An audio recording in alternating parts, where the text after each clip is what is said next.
मेरा नाम ज्योति कुमारी है और मेरे पिताश्री का नाम श्री अजीत कुमार है, जो कि एक एक्स आर्मी मैन है और अभी एसबीआई में कैशियर के पद पे। क्लास 9th 10th तक तो कुछ पता नहीं था कि नीट क्या होता है। मेरे पापा वही मतलब देखते रहते थे न्यूज़पेपर में ये सब में, तो वही हमको बताया कि नीट की तैयारी से डॉक्टर का तैयारी होता है, मतलब कि ऐसे से होता है, कैसे कैसे मतलब स्टेप सारा मतलब हमको पापा ही बताया। बड़े होके क्या बनना है? वैसे मेरे दादाजी जो थे वो तो हमेशा हमको बोलते थे कि तुम डॉक्टर ही बनना, और हमको भी बायो में बहुत इंटरेस्ट था, तो फिर हमको डॉक्टर बनने में तो बहुत इंटरेस्ट था, लेकिन हमको आईपीएस और यूपीएससी का तैयारी भी बहुत अच्छा लगा। स्टार्टिंग में हम जब तैयारी करते थे तो बस थ्योरी पढ़ के चल जाते थे, क्वेश्चन नहीं लगाते थे। तो फिर सर बोले कि बस थ्योरी पढ़ने से भी नहीं होगा, थोड़ा सा क्वेश्चन लगाने से भी कॉन्फिडेंस आता है। पिछले साल के हिसाब से इस बार थोड़ा लेंदी था, इस बार थोड़ा स्टेटमेंट टाइप क्वेश्चन ज़्यादा था कि कौन सा स्टेटमेंट करेक्ट है कौन सा इनकरेक्ट, तो वो वाला थोड़ा सा कन्फ्यूज़न था। तो नमस्कार, मैं श्रेयोशी और आप देख रहे हैं थंडर न्यूज़। जैसे कि आप जानते हैं कि झारखंड में इन कुछ दिनों में लड़कियों के साथ दुर्व्यवहार, दुष्कर्म, ऐसी कई घटनाएं आपके सामने आ रही हैं। इसी बीच झारखंड की एक बेटी, जिसने सिर्फ झारखंड का ही नहीं बल्कि पूरे देश का नाम रोशन किया है। हम बात कर रहे हैं ज्योति जी की, जो डॉक्टर बनने के लिए नीट की परीक्षा दी थी। और इसी नीट की परीक्षा में, जो कि बहुत कठिन होता है, उन्होंने फर्स्ट अटेम्प्ट में ही अव्वल मार्क्स से अपना परचम लहराया है। तो चलिए, आइए उनसे बात करते हैं और जानते हैं कि इस नीट की परीक्षा के लिए उन्होंने क्या कुछ मेहनत की और किन परिस्थितियों से उनको गुजरना पड़ा। मेडिकल की परीक्षा नीट में अपना परचम लहराने वाली झारखंड की बेटी ज्योति के पास हम आज बैठे हैं। उनसे जानेंगे कि क्या कुछ मेहनत की उन्होंने और कितना संघर्ष किया और झारखंड का नाम रोशन किया। नमस्कार, आप अपना परिचय पहले एक बार दे दीजिए। मेरा नाम ज्योति कुमारी है और मेरे पिताश्री का नाम श्री अजीत कुमार है, जो कि एक एक्स आर्मी मैन है और अभी एसबीआई में कैशियर के पद पे कार्यरत हैं। ज्योति जी, आप रहने वाली कहाँ की हैं? मेरा अपना घर तो बिहार में है, हम कुदरासी गांव से हैं जो कि अरवल ज़िला में है, और वहीं पे मेरा बचपन बीता है। आपकी आपकी पढ़ाई लिखाई कहाँ से हुई है? 10th 12th की परीक्षा कहाँ से दी है आपने? हम स्टार्टिंग में 5 साल तो अपने गांव में ही रहे थे, उसके बाद हम रांची आए थे, तो 6th क्लास तक हम यहाँ पे मनन विद्या में पढ़े थे। फिर उसके बाद पापा का पोस्टिंग हो गया पाकुर में, तो फिर हम पाकुर चले गए झारखंड में ही। वहाँ पे हम क्लास 10 तक पढ़े डीपीएस में, और फिर उसके बाद नीट की तैयारी करने के लिए यहाँ पे रांची में आए थे, और यहाँ पे 11th 12th भी रांची से ही किए थे। अच्छा, नीट की तैयारी का ये जो कंसेप्ट था आपके दिमाग में, ये कहाँ से आया? हाँ, क्लास 9th 10th तक तो कुछ पता नहीं था कि नीट क्या होता है। मेरे पापा वही मतलब देखते रहते थे न्यूज़पेपर में ये सब में, तो वही हमको बताया कि नीट की तैयारी से डॉक्टर का तैयारी होता है, मतलब कि ऐसे से होता है, कैसे कैसे मतलब स्टेप सारा मतलब हमको पापा ही बताए, तो वही बोले कि ये करो। मैं बायो में बहुत इंटरेस्ट भी था, तो इसीलिए हम नीट का तैयारी करने के लिए चले गए। जैसे बचपन से हम लोग को बोला जाता है कि आप बड़े होकर क्या बनेंगे, राइट? तो आपके मन में क्या था कि बड़े होकर क्या बनना है? वैसे मेरे दादाजी जो थे वो तो हमेशा हमको बोलते थे कि तुम डॉक्टर ही बनना, और हमको भी बायो में बहुत इंटरेस्ट था, तो फिर हमको डॉक्टर बनने में तो बहुत इंटरेस्ट था, लेकिन हमको आईपीएस और यूपीएससी का तैयारी भी बहुत अच्छा लगता है। तो वैसे हम अभी डॉक्टर हैं, लेकिन पापा बोलते हैं कि मेडिकल करने के बाद एक बार यूपीएससी का भी अटेम्प्ट जरूर देंगे। ओके, तो अब आते हैं जिसमें आपने अपना परचम लहराया, इतना अच्छा मार्क्स लाया है और रांची में आपने टॉप किया है। तो नीट का एग्ज़ाम आप कब दिए और कितना प्रिपरेशन करना पड़ा था इसके लिए? हम तो 11th और 12th के साथ साथ ही नीट का भी तैयारी करते थे, तो इसके लिए 2 साल तो हम प्रिपेयर किए, और फिर उसके बाद एग्ज़ाम दिए। तो फिर बायम एक इंस्टीट्यूट है इधर रांची में, वहीं पे हॉस्टल में रहते थे और तैयारी करते थे। लगभग कब से तैयारी कर रहे हैं? 11th से। 11 से। हाँ, तो दिन भर में आप अपने पढ़ाई के पीछे कितना समय देते थे?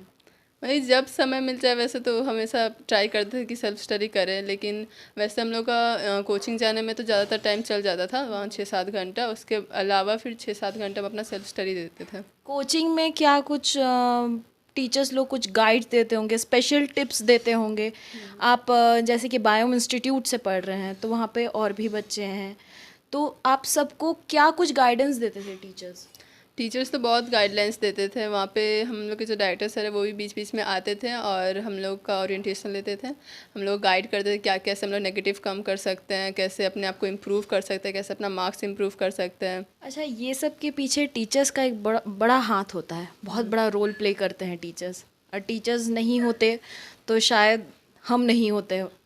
तो आप टीचर्स को क्या कहना चाहेंगे? बायम इंस्टीट्यूट के जो टीचर्स हैं वो आपके पीछे जो भी मेहनत किए हैं, आपने उनका गाइडेंस लिया, जो भी वो कंसेप्ट बताया उसको आपने फॉलो किया, तो क्या कहना चाहेंगे? आज हम जो भी मतलब मैं जितना भी मार्क्स आया है उसके पीछे तो टीचर्स का ही हाथ है, क्योंकि अगर टीचर्स नहीं होते तो फिर हमको नहीं लगता हम इतना मार्क्स ला पाते हैं। तो मतलब टीचर्स का बहुत हेल्प रहता है वहाँ पे। मतलब जो 2 साल हम प्रिपेयर किया है उससे उसमें जो भी हम कॉन्फिडेंस आया, जो भी हम अपने आप को और आगे बढ़ाए, वो जो भी मैं अपने अंदर में जो इम्प्रूवमेंट ला पाए जितना भी इतना टाइम में, वो सब टीचर्स की वजह से ही है। टीचर्स बहुत ज़्यादा ही हेल्प करते हैं हर समय। जब भी मतलब कोविड के समय भी जब हम लोग को डाउट पूछना रहता था तो व्हाट्सएप में जैसे हम लोग सब कुछ भी डाउट सेंड करते थे, सर तुरंत हम लोग को रिप्लाई कर देते थे। इवन अगर हम लोग को समझ में नहीं आया तो वो कॉल करके भी हम लोग को समझा देते थे। तो कैसे प्रिपरेशन करते थे नीट का, थोड़ा सा अगर बताएंगे? क्योंकि आपको देख के शायद झारखंड के और कुछ लड़कियों हो, चाहे वो लड़के हो, और भी छात्र छात्राएं हो, उनके मन में भी लगेगा कि अब हम भी नीट का एग्ज़ाम दें। तो कैसे प्रिपरेशन किया आपने, क्या किया? देखिए स्टार्टिंग में तो हम लोग को सबसे पहला काम करना है कि जो भी सर पढ़ा रहे हैं उसको अच्छे से कंसेप्ट को समझना है, क्योंकि जब तक हम लोग कंसेप्ट को नहीं समझ पाएंगे तो क्वेश्चन नहीं लगेगा। तो बहुत लोग कहते हैं कि जो मॉड्यूल हम लोग को मिलता है कोचिंग से उसका सारा क्वेश्चन से लगा लेते हैं और सोचते हैं यहीं से सारा क्वेश्चन आएगा, सारा बना लेंगे। लेकिन बस क्वेश्चन से नहीं करना है। अगर कोई न्यू क्वेश्चन आ जाएगा तो फिर हम लोग से वहीं पर घर पर आ जाते हैं, मतलब ये क्या करें अब। लेकिन अगर हम लोग सब कॉन्सेप्ट को अच्छे से जो भी सर हम लोग को पढ़ा रहे हैं उस समय पूरा अपना कॉन्सेंट्रेट करके सुनना है, पूरा अच्छे से ध्यान देना है। अपना एक अलग से एक रूम बना लीजिए जहाँ पे आपको कोई मतलब डिस्टर्ब ना करे, पूरा अच्छे से उसको समझिए सर क्या समझा रहे हैं।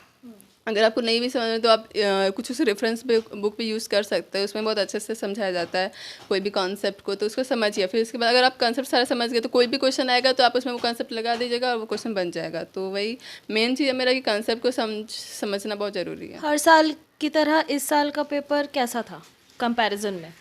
पिछले साल के हिसाब से इस बार थोड़ा लेंदी था। इस बार थोड़ा स्टेटमेंट टाइप क्वेश्चन ज़्यादा था कि कौन सा स्टेटमेंट करेक्ट है कौन सा इनकरेक्ट, तो वो वाला थोड़ा सा कन्फ्यूज़न था। तो पिछले हिसाब से तो हमको लगता थोड़ा सा इस बार लेंदी था।